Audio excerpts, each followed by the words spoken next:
My son stood in front of his friends and said I was just dead weight. I was right there, and he still said it like I was nothing. His wife laughed and filled my glass like I wasn't even real, just a ghost sitting at their table. And the sad part? I gave up everything for them, my savings, my comfort, my quiet little life. I did it because I thought family meant showing up. I thought love meant helping when help was needed. But maybe staying quiet doesn't always mean you're weak. Because later that night, when the lawyer read my will out loud, everything changed. You should have seen their faces. Nothing ever looked the same again. 3 weeks after my cast came off, I moved back to Aurora. The doctor said I could walk again as long as I used a cane, but Grant, my son, said it would make him and Haley more comfortable if I stayed with them while I healed. Not me, them. That's how he put it. He picked me up from the rehab center in his SUV, which smelled like crushed Cheerios and cold coffee. He tossed my suitcase in the back and didn't even ask if I wanted to stop anywhere.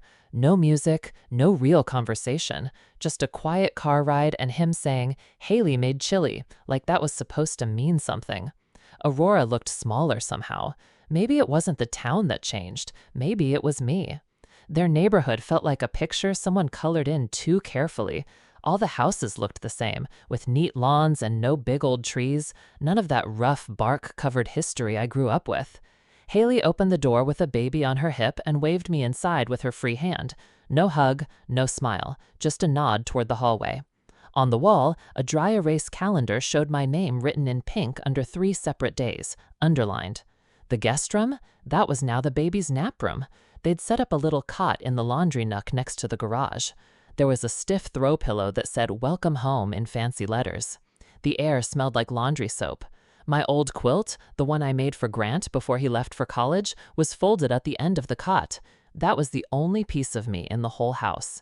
I smiled and said, "This'll do just fine." Haley was already walking away, mumbling about sterilizing bottles. Grant gave my shoulder a quick pat. "I'll check on you later," he said. I didn't bother asking when. That night, I laid on the cot listening to the dryer hum and the pipes creak. Around midnight, a toy xylophone went off by itself, and no one came to check. I lay there, trying not to cry. Not because my leg hurt, but because I already felt like I didn't belong. Yes, they asked me to come, but did they really want me there? The next morning, Haley handed me a mug of coffee and a color-coded list. She called it just a little something to help keep things flowing. It was a chore list, plain and simple. Bottle feeding, folding laundry, watching the toddler during her Zoom calls. I nodded, holding the paper like it was a court order.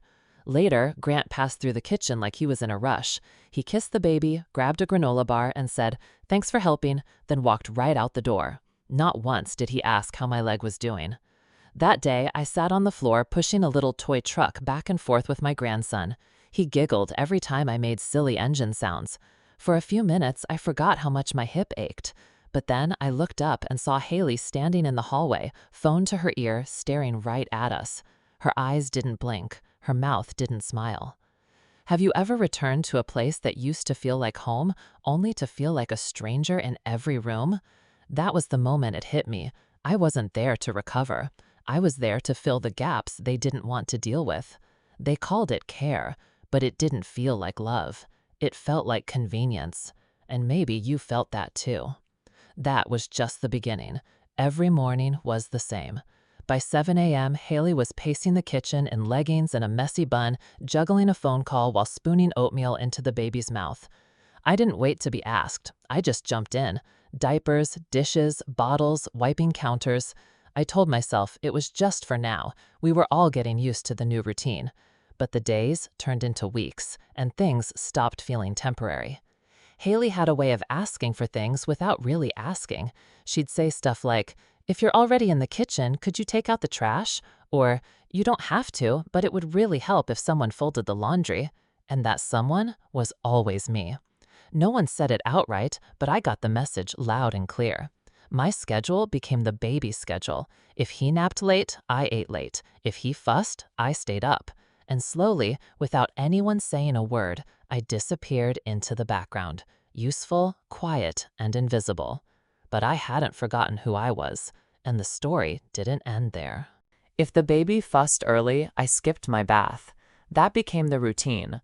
One morning, I noticed Haley had started putting sticky notes all over the fridge: pink for errands, yellow for baby stuff, blue for cleaning. My name was on almost every single one. At first, I chuckled quietly. It felt like I was working at a summer camp. But after a few days, the notes didn't seem so funny.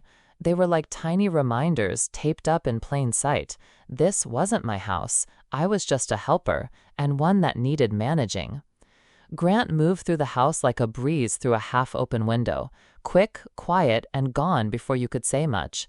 Whenever I tried to talk, he'd give short answers, eyes already somewhere else. He told me he'd picked up a second shift, and most nights he left before dinner and got back after I was asleep. I only caught glimpses of him, long enough to see him kiss the baby and drop his keys. He never noticed the way I limped a little more each day, never asked if my legs still hurt or if my back was acting up. And I didn't bring it up. I just did what I thought I was supposed to. One afternoon, while I was folding towels in the hallway, I overheard Haley talking on the phone. Her voice was sharp, clipped.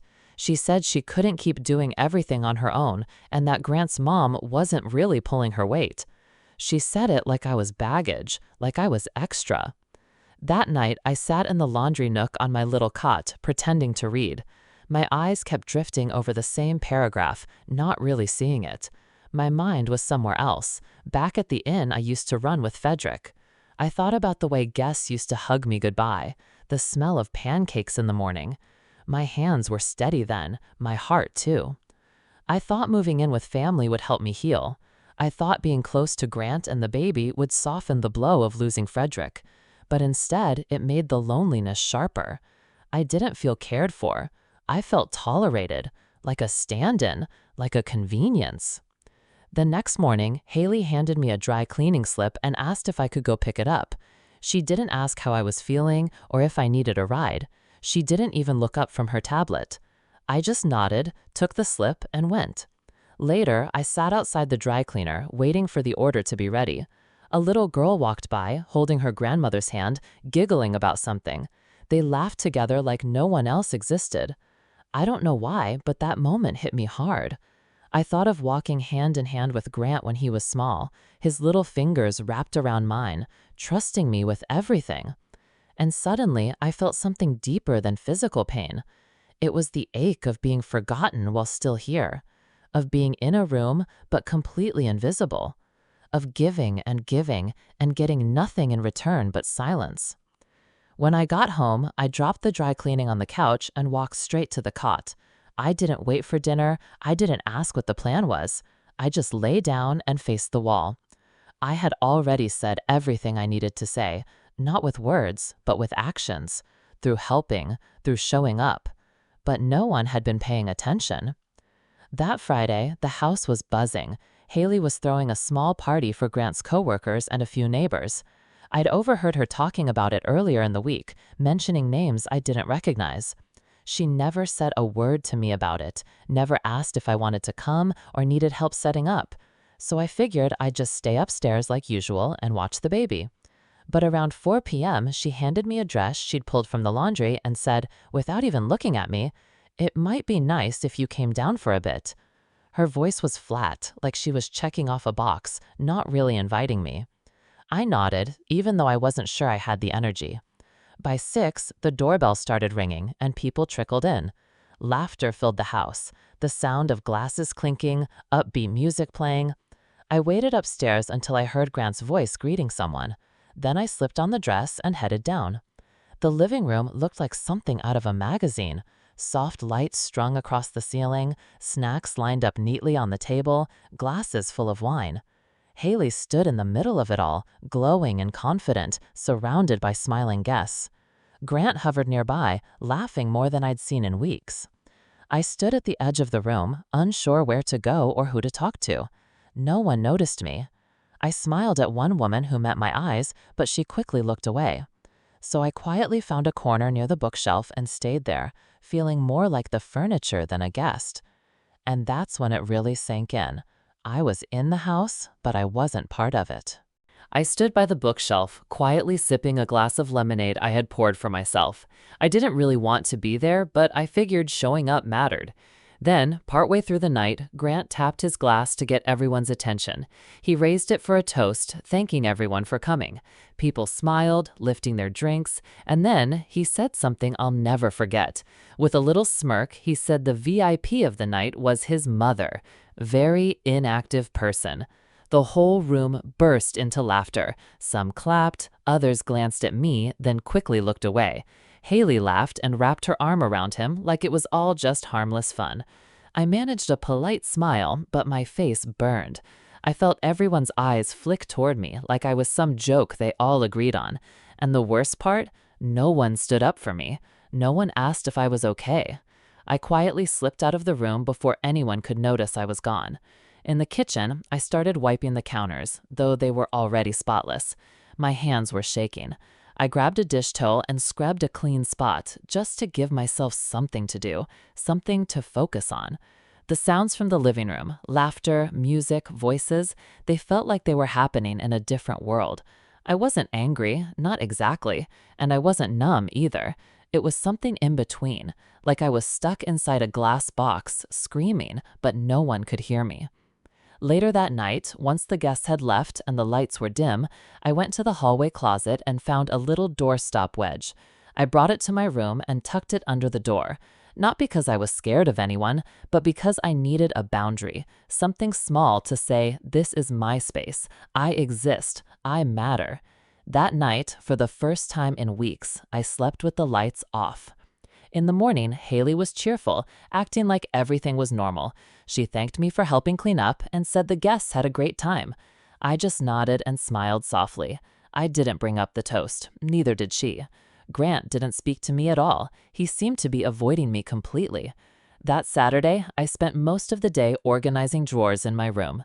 Later, I sat by the small window and watched the clouds move slowly across the sky. I kept hearing Grant's voice in my head. The way he said it, very inactive person. The joke might have been meant lightly, but it landed like a slap. What stung even more was wondering, did he even realize what it meant, or did he know exactly what he was saying? By Sunday evening, the house had returned to its usual rhythm. Sticky notes reappeared on the fridge, the baby's cries filled the mornings. I went back to folding towels and rinsing dishes. But inside, something had changed. I wasn't just sad anymore. I was aware of how they saw me, not as a mother or a guest, but as someone they merely tolerated. A background figure to handle the parts of life they didn't want to deal with. I was no longer someone loved. I was just someone useful. And even though that truth hurt, it lit a quiet little fire in me. By Monday morning, a new batch of pastel sticky notes had popped up on the fridge. Some had smiley faces, others had tidy bullet points, but every single one had my name at the top. Monday, school drop-off, fold towels, prep baby snacks. Tuesday, vacuum, take out trash, start dinner by 4. Wednesday, clean guest room, change crib sheets, laundry. I stood in the kitchen, coffee cooling in my hand, staring at the notes. The words started to blur. It felt like someone else had written the story of my life, and I was just expected to follow it without question. From the living room, I could hear Haley on a video call with a friend. She was laughing. Honestly, she said, having her around has been a lifesaver. I can finally focus on my own schedule again. She didn't even say my name, just her, like I was some appliance that had finally been plugged in again. Grant was gone more than ever. He left early, came home late, and when he was home, he'd barely say hello before disappearing into his office or slipping on headphones. I didn't say anything. I knew if I spoke up, I'd be called emotional or difficult, or worst of all, ungrateful. But the hardest part wasn't the chores. It wasn't the sticky notes or the silence. It was slowly realizing I had become invisible in a house I helped pay for, among people I once called my whole world. One quiet morning, I packed a small bag with only 2 things, a folded letter from my late husband, Frederick, and a manila envelope marked legal. I didn't tell anyone. I just said I had a few errands to run and walked to the bus stop. The sky was cool and clear, the wind brushing dry leaves along the sidewalk. I rode in silence, staring out the window, letting the city move past me. And for the first time in a long while, I felt the faint, steady pulse of a plan. I got off the bus near the old library, the same one I used to visit when I was younger. It still looked the same. The big stone lions were still sitting by the front doors, and those heavy glass doors still made that creaky sound when you opened them. Inside, I walked past the kids' story corner and the magazine racks, heading straight to a quiet study spot in the back. I pulled out a folder and started reading. The letter inside was short. I had only read it once before, the day Frederick gave it to me after finding out he was sick. His words were strong and clear, Viola. If you're reading this again, you must be doubting yourself. So let me remind you, you're the heart of this family, the one who kept us together. I was able to die in peace because of you. Don't ever let them make you feel less than that. My hands shook a little, but I kept going. The documents in the folder confirmed everything Frederick and I had set up years ago, just the two of us, quietly, after hearing too many stories of parents being mistreated or pushed aside. We had placed everything, the house, our savings, even the little inn we sold, into a trust, and it was all under my name. I hadn't told Grant. Back then, it didn't seem important. We raised him to stand on his own, not to wait around for inheritance. But now, I wasn't sure anymore. I walked to the post office next door, made copies of every document, and tucked the originals into a new envelope. Then I headed home. Haley was too caught up in her Zoom call to notice I'd been out, and Grant's car wasn't in the driveway. Later that night, after everyone had gone to bed, I sat alone at the kitchen table. I opened a fresh notebook, and on the first page, I wrote one word, in big, bold letters: enough. Then I began listing everything that had happened since I arrived. Things that felt small at the time, but had built up over weeks. Being called a freeloader in front of guests, being told to stay quiet at dinner, the way Grant laughed when Haley made rude jokes about me, all the chores, all the ways I was treated like I didn't matter. I wrote until my hand cramped. Then I tucked the notebook into the drawer under the stove and stood still, just listening to the silence. I wasn't angry. I was clear, and that feeling, that calm, solid knowing, was a gift Frederick had given me. It wasn't about getting revenge or shaming anyone. It was about finally standing up and taking back my place, even if that meant finding a new one. The next morning, I called Frederick's old lawyer. He still worked in the same building downtown. The woman on the phone asked if it was about an estate, and I simply said yes. I hung up, feeling steady and strong. Just then, Grant came through the front door. He looked tired, older somehow. We looked at each other, but neither of us said a word. And for the first time in weeks, I didn't look away. I just gave a small nod and kept walking. Friday morning came, pale and quiet, like the sky hadn't decided what kind of day it wanted to be. I made coffee, just for me, and sat there, feeling the weight of the manila folder in my bag. My appointment was at 10, but I was already dressed by 7. I wore slacks, a warm cardigan, and the little pine cone-shaped brooch Frederick gave me on our 25th anniversary. He always said it reminded him of how strong I was. Before I left, I stopped by the kitchen table and opened the drawer. The notebook was still there. I flipped through the pages. These weren't just notes, they were proof. Every time I was ignored, put down, or treated like I didn't matter was right there in black ink. I added one last line. Haley's new note on the fridge. Clean guest room again, expecting weekend visitors. No name, no please, no thanks, just another task, like I was the help. I didn't say a word as I left the house. The bus ride was peaceful. I held the folder in my lap and didn't open it, but I could feel it there, like a steady heartbeat.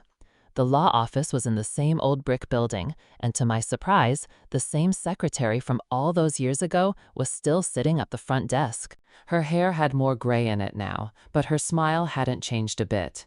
She remembered Frederick right away, and before I could even bring it up, she asked about the inn. Mr. Flanders, Frederick's old lawyer, welcomed me into his office. Everything was just like it used to be, the same dark wood furniture, the same faint smell of old pipe smoke that lingered in the air. I handed him the folder with all the updated documents, including the original trust Frederick had signed. I told him I wanted to make changes. He read through everything quietly, nodding here and there. Then he leaned back in his chair and looked me in the eye. What he said next sank deep into my bones. You are fully in control. Everything belongs to you now. What you choose to do, whether you tell your son or not, is your decision. There's no law saying you have to share anything unless you want to. I told him I wanted to remove all the current beneficiaries and instead create a foundation in Frederick's name. When I explained what it was for, to help older women who'd been pushed out of their homes or taken advantage of by their own families, he raised an eyebrow but didn't question me. He said he could have it all ready in a week. As I left his office, I didn't feel proud or smug. I just felt light, peaceful, like someone who had finally stopped carrying something heavy after years of silence. When I got back home, Haley was on another video call. I slipped past her quietly and went back to my small room by the laundry area. It still smelled like bleach and old dust. I sat down and opened my notebook again. On a blank page, I wrote in clear letters, "If they loved me, I would never have needed to prove this." Then I turned back to the first list I had written. Each line told a story, the tiny cuts that had added up over time, the way they ignored me, the tasks they expected without asking, the quiet digs, the jokes at my expense, the way I was treated like I was in the way. I wasn't writing these things down to build a case anymore. I was writing them to let them go. Later that night, I heard slow footsteps in the hallway. It was Grant. I could tell by the sound, unsteady, dragging a little, followed by the faint clink of a glass. Probably another drink. I heard his door close softly, but I didn't move. The quiet didn't feel heavy anymore. It felt like something I owned, like a wall I had built to keep myself safe. The next morning, I started cleaning the drawer beside my cot. I took out the old linens, folded up my extra clothes, lined up my toiletries. Then I made space for the future I was building, printouts, paperwork, a copy of the business license for the foundation. It wasn't out of anger or hurt anymore. It was out of something stronger, dignity. I had spent too many years shaping my life around other people's comfort. Now I was finally shaping it around my own worth. I didn't tell Grant or Haley anything about the meeting, and honestly, they didn't even ask. That silence, it told me more than words ever could. The following Tuesday, I went back to Mr. Flanders' office. The sky was gray and heavy, and the wind stung just a little, enough to make me wrap my coat tighter. But inside, I felt calm. Not empty, not cold, just still, like a lake that had finally settled after a storm. The bus ride was quiet. I rested my hand on the folder in my lap, like it was keeping me steady. Something inside me had shifted. I wasn't broken, I wasn't bitter. I was just different, like everything inside had moved into its right place. Mr. Flanders had everything ready, a new will, an updated trust, fresh power of attorney documents, all neat and in order. We sat together at the big oak table as I signed every page, my hands steady, my thoughts sharp. When he told me, "You're doing the right thing," I didn't nod. I didn't need anyone to reassure me anymore. I already knew. I asked him to add one last detail. When I pass away, the Frederick Emery Foundation would be managed by a board of older women, none of them related to me by blood or marriage. Just women I would personally choose. He paused, pen hovering, then smiled. "You already have names in mind?" he asked. I shook my head. Not yet, but I will. Women who know what it's like to be quietly erased. He made the note, signed off, and slid the documents toward me. As I left, a strange feeling came over me. It wasn't happiness exactly, but it was solid, like standing on dry land after being tossed around at sea for too long. I didn't need to be part of conversations where I was only ever barely welcome. I had created something of my own, on my terms. Back at the house, I slipped inside without a sound. Haley's voice echoed down the hallway from another call. I could hear Haley from the living room, her voice sharp and loud, like glass breaking. She was on the phone, laughing in that fake, over-the-top way she always used when trying to impress her friends. Grant wasn't home, again. He'd left another sticky note on the fridge, work trip, back Friday. I didn't go looking for him. Honestly, I didn't care where he was. In my room, I slipped the folder into the drawer and pulled out a small notebook I'd been keeping. On the first page, in blue ink, I'd written 3 words: restructured, independent, answerable to no one. That afternoon, I walked to the bank. Snow was starting to fall, soft and quiet, like little feathers brushing against my face. At the front desk, I asked to speak to the branch manager. We opened a new account just for the foundation. I made sure it was set up as a trust, totally separate from my own money. I told him I was the only one allowed access, no one else. He asked what the foundation was for, and I told him to help older women who've been pushed out of decisions in their own families. He looked surprised, then nodded slowly. "That's admirable," he said. I didn't say anything back. I wasn't looking for praise. I just wanted to feel steady, and this helped. When I got home, I walked into the kitchen and stood in front of the family board. It was covered in sticky notes, just like always. Mama quinoa for Haley's lunch. Don't forget diapers for Zeke. Need almond milk. Grant likes vanilla. I read each one. Not a single please. Not a single thank you. I peeled them off one by one, folded them neatly, and tossed them in the trash. Then I walked back to my room and wrote a new note. I taped it to the inside of my bedroom door in big blue letters. No more appointments in lives that aren't mine. It wasn't anger. It wasn't a dramatic protest. It was just closure.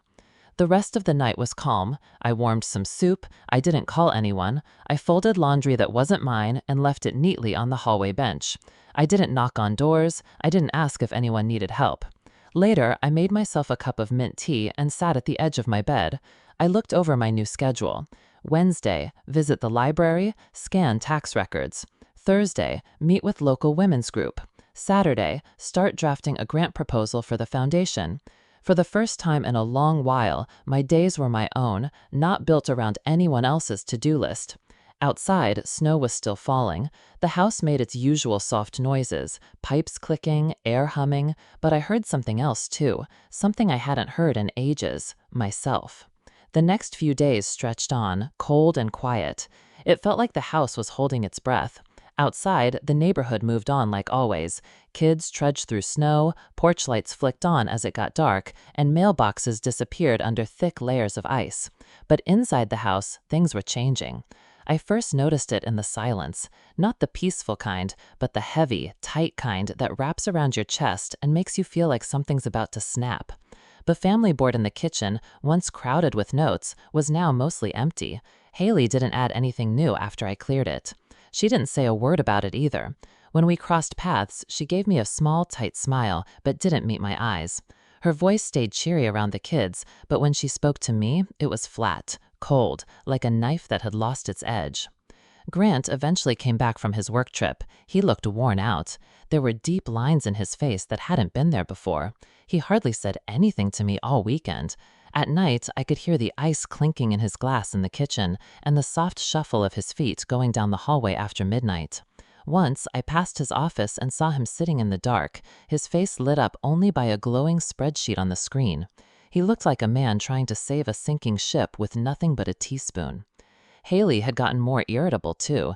I could hear it in the way she slammed drawers shut and snapped at Grant when they talked. Their arguments were quiet, behind closed doors, but the tension leaked out anyway. It filled the house like smoke, thin but hard to ignore. I didn't say a thing. I had become a presence in the house, not part of the action, like a shadow that moved but didn't speak. I kept to myself. I walked to the library 3 times a week, even when the sidewalks were icy and hard to walk on. I sat in the reading room, quiet and warm, surrounded by the smell of old books and the soft hum of people turning pages. I spent most of my time in the small room by the window. I liked sitting there with a notebook, jotting things down, or sometimes sketching little ideas for the charity foundation I was hoping to build. The people who worked at the center had started greeting me by name, which felt nice. On Thursday afternoons, I joined a small group of women at the community center. We sat in a quiet room and talked about money, taking care of our families, and how to keep our dignity through it all. I didn't talk much, just listened, but hearing their stories slowly chipped away at the heaviness I'd been carrying for so long. Back at home, I kept things polite but distant. I cooked for myself, not making extra unless someone asked. I washed my own clothes, folded them neatly, and put them back in drawers that only I used. I wasn't the quiet helper in the background anymore. I was just a guest. I watched, I listened, but I didn't go out of my way to make things easier for anyone else. I was done doing that. Then came the Thursday that changed everything. I got home earlier than usual, and the house was oddly quiet. No TV, no kids running around. I walked in and saw Haley sitting on the couch with a pile of papers on her lap. She didn't hear me right away. She was flipping through printouts, probably bank statements or financial documents. Her face was tight with worry, her jaw clenched. When she finally looked up and saw me standing there, she jumped a little. "Oh," she said, trying to sound casual. "Didn't realize you were home." I just nodded, hung up my coat, and went straight to my room. I didn't ask her anything, but I had a strong feeling I knew what she'd been looking at, and why. That evening, Grant came home earlier than normal, too. He looked flushed, like he'd been rushing. His hair was messy, and he wouldn't sit still. He gave the kids a quick kiss and sat down across from Haley in the kitchen. Their voices were low, but tense. I couldn't make out what they were saying, but I recognized the signs: nervous tapping on the table, brushing away crumbs that weren't really there, the same old stress signals. Later that night, I heard the start of a fight. Grant's voice was a little louder than usual, not yelling, but sharp. "What do you expect me to do?" he asked. Haley snapped back quickly, her voice cold and quiet. Then came silence. I stayed in my room with the lights off, just listening. There was no pretending anymore. Things in that house were changing. Even the kids could feel it. Their laughter was rare now. Zeke, who used to run into my arms without thinking, would pause at the doorway, like he was trying to sense if it was safe to come in. That Saturday, I told them I didn't want dinner, said I'd already eaten. As I walked past Haley in the hallway, I could feel her watching me. She didn't say anything. Grant barely looked up from his phone. The tension hadn't exploded yet, but I could feel it building, like a storm gathering behind the clouds. What surprised me wasn't the way they acted. It was that I didn't care anymore. I wasn't trying to fix it. I didn't feel responsible. I wasn't angry or even sad. I was just getting ready. And honestly, that feeling of being prepared, it brought me peace. Sunday was cold, the kind of cold that cuts right through your clothes. I spent most of the day at the library. There was something comforting about the silence there, like it knew something big was coming and was giving me space to brace myself. When I finally came home, the house was dim and quiet. No TV, no laughter, just the low hum of the fridge. Haley stood in the living room with her arms crossed. Her lips were pressed tight like she had something rehearsed in her head that she didn't want to forget. Grant was on the edge of the couch, hunched forward, staring at the floor like he wanted it to swallow him up. A man with guilt rarely looks you in the eye. I took off my scarf slowly and hung it on the hook. Then I stood still and waited. "We need to talk," Haley said. Her voice was calm, too calm. I stepped a little further into the room. Grant still said nothing. Haley motioned toward the coffee table. "Please sit." But I didn't. I stayed right where I was, near the door. That house had never really felt like mine, and I wasn't about to pretend it was now. She took a deep breath, then picked something up from behind her. It was a shiny brochure, the kind real estate agents use to sell people dreams. She held it out to me. On the front were pictures of smiling elderly women in wheelchairs, trees blooming, and a soft-looking dining room. The place looked peaceful, but fake. "We've been thinking," she said gently, "maybe it's time you considered other arrangements. Somewhere with help, full-time care, less stress." I didn't say a word. I looked at the brochure in her hand. Pale blue borders, fake smiles. I knew what this was, and I knew what it meant. And I was ready. The lighting in the room was soft, but it couldn't hide how uncomfortable Grant looked. He shifted in his seat but didn't say a word. Haley tried to keep her voice calm as she continued. "We know this isn't easy, but you've already done so much for us. Maybe now it's time to think about yourself. This place has everything: activities, nurses, your own space, privacy." That last word hit hard. It hung in the air like a heavy stone dropped into still water. I didn't react right away. Instead, I quietly reached for the bag I had placed by the door. I pulled out a folder I'd been holding onto for weeks. There was no drama in my movements, no slamming, no yelling. I gently laid the folder on the coffee table like it was something sacred. Then I opened it and turned it so they could see. Grant leaned in. Haley blinked fast, like she wasn't sure what she was looking at. Right there on top was a copy of the will Frederick had signed years ago. Underneath it, stapled neatly, was a recent update, filed, notarized, and stamped by the courthouse. Haley's hand moved to her chest. What is this? I pointed to the highlighted section. This explains the ownership, I said clearly. Full ownership of the house, the savings, the retirement money, the lake house, everything Frederick and I built together. Grant opened his mouth, but no words came out. I've updated it, I added. It's clear now, no confusion. I'm the only person in charge of these things. No one else has a legal say without my written permission. Haley slowly sat down. Her hands were clenched tightly in her lap. I didn't bring this up before, I told them, because I wanted to see how this house really works when I'm not expected to fix everything. Now I know. Grant finally looked up. His eyes were red and tired. He looked like someone who hadn't rested in days. I looked him straight in the eye. I'm not angry, I said, but I'm no longer asleep. Haley's voice cracked. This isn't fair. You can't just spring this on us. I raised one eyebrow. You already made your move. I'm just making mine. The room went completely silent, the kind of silence that strips away every lie people have been clinging to. I stood for a moment longer, then calmly closed the folder and slid it back into my bag. I'll give you both some time, I said. Time to think about the kind of people you want to be. I didn't slam the door when I left the room. I didn't cry. I just walked, slow, steady, back down the hallway to my bedroom and closed the door behind me with the same calm I'd used to open that folder. Behind me, their plans had crumbled. The house didn't change on the outside, but inside, something big had shifted, and I knew it wouldn't shift back. The next morning, the air in the house felt thick, like walking through fog. No one said a word about the night before. The folder was gone from the table, so was the brochure for that care home. But the silence stayed. Grant didn't come down for breakfast. I heard him moving around upstairs, pacing back and forth. When he finally did show up around noon, his face looked hollow, like he hadn't slept at all. He walked into the kitchen, grabbed a coffee mug, and his hand shook just a little. Haley didn't leave the bedroom most of the day. The kids had been sent to a friend's house. I heard her behind the door, speaking in a sharp, low voice, probably to her sister, or maybe a lawyer. Or both. I swept the living room, watered the plants, sorted the mail. I kept everything in order, like always, as if nothing had changed, even though everything had. That's the difference, really. People who've lived through real loss know how to keep going. People who haven't, they confuse being uncomfortable with being hurt.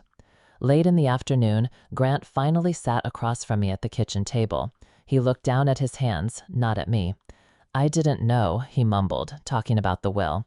I kept folding laundry. You never asked, I said. He hesitated, then added, I looked up and finished his sentence for him. That I had nothing left. That I was just old and broken. That I'd be grateful for whatever scraps you gave me. He didn't argue. That silence said more than any excuse ever could. I didn't mean for it to go this far, he said. I didn't respond. Not out of meanness, but because there was no apology in his voice, just regret that he'd been caught. That night, I heard them arguing again behind their bedroom door. It was after midnight. Haley's voice was tight and full of fear. She waited too long to show that to us. No, Grant said. We waited too long to show her who we really are, and now we're stuck. She could kick us out, Grant. She won't. You sure? He didn't answer. Over the next few days, they walked on eggshells. The family calendar hanging on the wall was empty. No notes, no little color-coded reminders telling me what to do. And for the first time in a long time, I liked it that way. Meals were quiet now. Haley didn't ask me to help with the kids anymore, and she barely looked my way. Grant tried to make small talk, stuff about the weather, groceries, the news, but his words just hung there, empty. I didn't bother picking them up. I realized something. They weren't scared of me, not really. Not of my disappointment or my judgment. What scared them was the fact that I had control over my own life now, that I had choices, that I wasn't afraid to use them anymore. 5 days after the talk, Haley came out while I was working in the garden boxes. She held a mug in her hand. "I made some tea," she said. "Thought you might want one." I took it without saying much. She didn't leave. Instead, she sat beside me on the edge of the garden bed. We looked out at the bare trees and listened to the wind. "I panicked," she said finally. "We thought we were being responsible, thinking about the future, trying to be practical." "You were planning around me," I said, "not with me." She nodded slowly. "That's fair." I didn't come for her. Some truths need to sit for a while, to sink in. That evening, Grant joined us for dinner. He'd showered, shaved, and wore a clean shirt instead of his usual wrinkled one. He helped set the table, passed the potatoes, and filled everyone's glasses. Everything felt polite, careful, like a scene from a play they'd rehearsed. After dessert, Haley took the kids upstairs. Grant stayed behind, standing at the sink. "I've been thinking," he said, "about everything. About what you said and what you didn't say." I waited. "I need to do better," he finally admitted. I stood, rinsing my plate under warm water. "I don't need you to be better," I said softly. "I need you to be honest." He nodded, swallowing hard. Later that night, I sat alone in the guest room, looking at a photo of Frederick on the nightstand. I whispered a quiet thank you. Not just for the legal protection he left me, but for the lessons he gave through how he lived. That silence doesn't mean weakness. That waiting isn't the same as giving up. That true strength isn't always loud. Their world behind closed doors had cracked wide open. But mine had finally opened, and I wasn't done walking through it. The first thing to disappear was the family calendar. One morning, I came downstairs and saw the wall beside the pantry bare. No more color-coded plans, no sticky notes reminding me of what they needed. The space looked pale, like skin that hadn't seen the sun in a while. No one mentioned it. Not Haley, not Grant, and I didn't ask. I made my coffee and sat quietly at the little table by the window, the same one where Frederick and I used to sip tea on Sunday mornings. The sunlight hit the faucet just right. For a second, it felt like our old inn. Some habits, I guess, outlive even the memories they came from. Later that week, I noticed a stack of mail by the front door. One envelope stood out. It had my name on it, not Grant's, not Haley's. It was from the bank. I took it upstairs and placed it in the desk drawer in my room, right next to the folder I kept from the lawyer. Not because I was hiding anything, but because it reminded me of what belonged to me and what never did. I started stepping out more. I went back to the library, not just to read this time, but to join the Tuesday morning women's group, Senior Women in Business. They met in the community room. There was fresh coffee in the corner and a big whiteboard full of ideas at the front. Some women wore cozy sweaters. Others wore crisp blazers. All of them had stories that were heavier than the bags they carried. They welcomed me with soft eyes and quiet nods. No one asked me why I was there. They didn't need to. That's the thing about women who've been overlooked or pushed aside. We see each other. At first, I listened, took notes, spoke only when I had something to say. Then one day, I started telling them about the inn, the one Frederick and I had built with our bare hands, the warmth we created within those walls, and how, even now, that warmth hadn't gone out. One woman, Mrs. Henley, a retired nonprofit director, asked me, "Have you ever thought about turning that legacy into something more? Something that could outlive you?" That night, I sat by the window with a pen and paper, thinking. The idea started small, like most good ones do. But with every word I wrote, it grew. A foundation named after Frederick. And maybe a new beginning for me. I started something for women like me, older women who spent their lives taking care of everyone else, only to be pushed aside when it was our turn to need a little help. It's called the Frederick Emery Foundation. We offer small business grants, legal help, housing advice, real practical support. Nothing fancy, no big headlines, just quiet tools to help women take their power back. And even if it wasn't flashy, it was mine. It felt good to build something that mattered. Back at home, things felt different. Grant stopped hovering over me like I might break. Haley wasn't snapping at every little thing. The tension in the house had faded, but now there was something else, uncertainty, like they were waiting to see what I would do next. I noticed the little things. Haley no longer mentioned assisted living. She stopped trying to manage my day like I was on some schedule. And when I spent time with the kids, it was because I wanted to, not because she left a note telling me to. Grant still walked around like he was afraid of stepping on the wrong tile, but there was something in his eyes, effort, not to earn anything, but maybe because he finally realized what he almost lost. One afternoon, I sat on the floor with the kids while they built a big, wobbly castle out of wooden blocks. Haley came in and stood in the doorway. She didn't say a word, just watched. No advice, no orders, just silence. And when the kids ran outside to play, she stayed behind a moment. "I heard you've been going to the community center," she said softly. I nodded. "That's good," she added, quieter than I expected, before walking away. I didn't follow her. I didn't explain. I didn't need to. A few days later, I got the call. The foundation was official. We had a little office on the west side of town, just a small space with a desk, a chair, and a brass nameplate on the door. Nothing big, but it felt like I was planting a flag in the ground, claiming something for myself. I didn't say anything at dinner. No speeches, no big announcement. This work wasn't for show. It was for me. The next morning, I pinned a photo beside my mirror. Frederick was holding a tray of coffee, and I was laughing. In the background, the old inn sign hung crooked after a winter storm. I looked at it and whispered, "We're not done yet, love." There was no big fight, no shouting, no dramatic exit. Just small, quiet changes in the house. The wall calendar was gone, so were the sticky notes telling me what to do. In their place, something new was growing. My choices, my boundaries, my future. And for the first time in a long time, I breathed without holding back. The days stayed quiet, but they weren't empty. Grant left early and came home late, carrying a heavy stillness, like he was waiting for a verdict he didn't want to hear. Haley no longer gave me schedules or fake smiles. She was careful now, moving around me like someone who didn't quite know where she stood. The confidence she used to wear like perfume had faded. I didn't raise my voice or try to prove anything. I just stopped shrinking myself to fit the box they'd put me in. The kids didn't feel any of it. Their world was still about snacks and bedtime stories. And when I was with them, I let myself be soft, not because I had to, but because I wanted to. I brushed their hair. I read them the same stories I once read to Grant.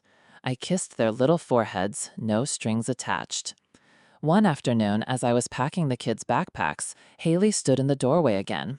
Her mouth opened, like she wanted to say something, then closed. Finally, she spoke. "We've been talking," she said, her voice gentle and unsure. "About everything, about what happened." I didn't say a word, just kept tying shoelaces. She stepped into the room, arms crossed, eyes on the floor. "We don't want to lose you, Grant and I. The kids, too." I gave a small nod. Not angry, not cold, just enough to let the silence speak for me. She took a shaky breath. "You've done so much for us. We were just overwhelmed." I stood up and looked at her. Not past her, not through her, just at her. The same woman who once handed me a brochure for an assisted living tour, thinking that was what I needed. The same woman who tried to push me out like I was done. Now she looked more like a lost girl than anything else. It felt like Haley had rehearsed what she was going to say, but I stayed calm and told her the truth. "You already lost me once," I said, "when I stopped being your mother and became the maid, when my name stopped showing up in your plans. But I'm not that woman anymore." She didn't snap back. Her hands dropped to her sides, and for a second she didn't look mad, just small, quiet, like the truth had finally landed. After she left, I went back to my room and opened the drawer where I kept Frederick's old journal. I hadn't looked at it in years, but tonight I needed to feel close to him. On the very last page, in his neat handwriting, he had written one line: "You don't have to fight to be seen. You only need to stand still and let them look." That evening, I made dinner, not because I had to, but because I missed the smell of rosemary in the air and the comfort of a warm kitchen. I set 3 plates, poured water into mismatched glasses, and placed the food on the table gently. No one said much while we ate. Haley whispered a soft thank you, Grant gave a quiet nod, and when the meal was over, no one asked me to clear the dishes, so I didn't. Later, I heard Grant talking on the phone. His voice was low, but his words slipped through the crack under my door. Yeah, we need to figure things out. She's not the same anymore. I closed the journal, let out a long breath, and turned off the light. That weekend, I sat with the kids on the back porch as the sun dipped behind the pine trees. They pushed toy trucks through the dirt while the wind rustled the branches. I thought about the days when I used to sit in this very spot, holding baby Grant, rocking him and humming until he fell asleep. Now he was a grown man, a man slowly learning what it meant to have a mother who no longer waited for permission to exist. I stood, brushed the dust off my skirt, and called the children inside. That night, I slept deeply, not because anything in the house had changed, but because I had. And in the morning, I moved through the day the way I wanted to, without waiting for anyone to tell me it was okay. The day I left was quiet. No one tried to stop me, no tears, no big scene. Just the soft click of the coffee pot turning off in the kitchen.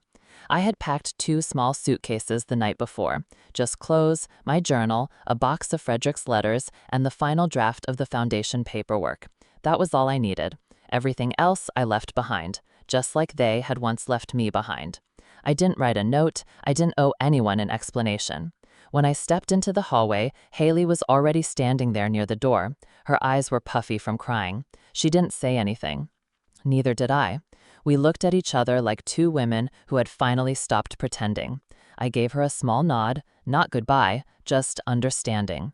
She nodded back. That was enough. Grant wasn't there. I hadn't expected him to be. The kids were still sleeping upstairs. I had said my goodbyes the night before, soft kisses on their foreheads and whispered promises they wouldn't remember, but I would never forget. I didn't want to see their little faces at the window. I didn't want them caught in the middle of something they didn't cause. Outside, the taxi waited. I opened the door and stepped into the early morning light. The trees were starting to bloom, and the sky felt fresh, like it had just been washed. I caught my reflection in the glass. A tall, still silhouette. That was the moment I knew. I wasn't running away. I was walking towards something better. I had signed over the house to Grant, just for now. Not because I owed him, but because I knew he'd need time to understand everything that had happened. But the deed, the money, the future, they belonged to the foundation now. The documents were filed, the deal was done. There was no turning back. The Frederick Emory Foundation would launch officially in the fall. Its mission was simple: to help women over 60 who had been pushed aside or forced out of their own homes. We'd offer them legal help, small business grants, and safe places to live while they rebuilt their lives. I didn't need applause. I didn't need anyone's approval. Just knowing that somewhere, someday, a woman would sit at a table she chose in a home that belonged to her, that was enough for me. As the car rolled away, I didn't look back. I watched the trees blur into soft green as we headed down the hill, and I could almost hear Frederick's voice in my head, like he used to say, "Peace isn't something handed to you. It's something you claim." There was a quiet strength in how I left. No shouting, no drama, just calm, steady steps towards something new. About an hour later, I arrived at my new apartment. It was small, filled with sunlight, and completely mine. On the little table inside, there was a card from the building manager that read, "Welcome, Miss Emory. Let us know if you need anything." I smiled and placed it aside. The afternoon moved slowly. I unpacked a few boxes, opened the windows to let in the breeze, and made myself a cup of tea. For once, no one asked me to watch the kids. No one handed me a list of chores. I breathed, and for the first time in years, I wasn't needed. And that, to me, felt like freedom. That evening, I sat by the window with the soft hum of the city outside. I found myself picturing Haley back at the house, standing in the hallway, opening that official envelope from the county clerk. I imagined her hands shaking as she read the words. No inheritance, no shares, no backup plan. I knew she would cry, and maybe, deep down, I expected that. But her tears weren't mine to catch anymore. Maybe one day she'll understand what she did, maybe not. But either way, I won't be standing at the door waiting. That part of my life is over. I've stepped through the door, and I'm not going back. Sometimes the people who give the most are the ones no one sees. And sometimes the strongest thing you can do is leave, walk away, say no more. If you've ever felt like a burden in your own home, in a space you helped build with love and care, please hear this. Your story doesn't end there. It begins again the moment you choose yourself. Thank you for being part of Viola's journey. If any part of her story spoke to you, I hope you'll share your thoughts, because your voice matters here. You are not invisible.